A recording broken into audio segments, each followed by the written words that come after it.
এই জবা ফুল গাছটা আমি বৃক্ষমেলা থেকে কিনেছিলাম এবং আমার মনে আছে আগস্টের 1 তারিখে আমি গাছটা আমার ছাদে এনে লাগিয়েছিলাম। তো যে টবটাতে লাগিয়েছিলাম সেখানে একটা দুপুরমণি গাছও ছিল। গাছটা বেশ সুন্দর ছিল, তাই উঠাতে ইচ্ছা করলো না, ভাবলাম এটার পাশেই লাগাই।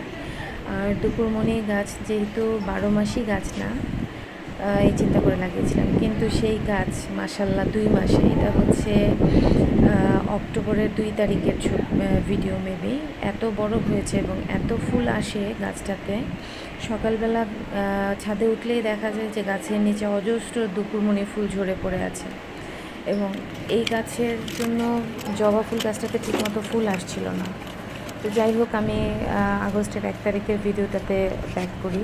এখানে আমি গাছটা কীভাবে লাগাচ্ছি সেটা ভিডিও করেছিলাম।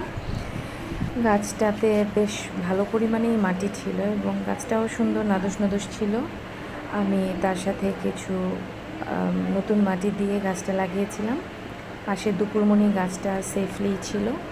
সাধারণত মাটিতে আমি যাই ইউজ করি, ডিমের খোসা, জৈব সার, বাসায় তৈরি সার, ভার্মি কম্পোস্ট, এগুলো দিয়েই গাছটা প্রাইমারিভাবে লাগিয়েছিলাম।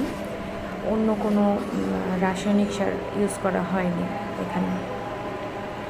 তো এই হচ্ছে সেই গাছটা লাগাতে লাগাতে সন্ধ্যা হয়ে গিয়েছিল, মাগরিবের আজান হচ্ছিল তখন এই গাছটা যতটুকু ছিল, দুপুরমণি গাছটাও ঠিক ততটুকুই ছিল।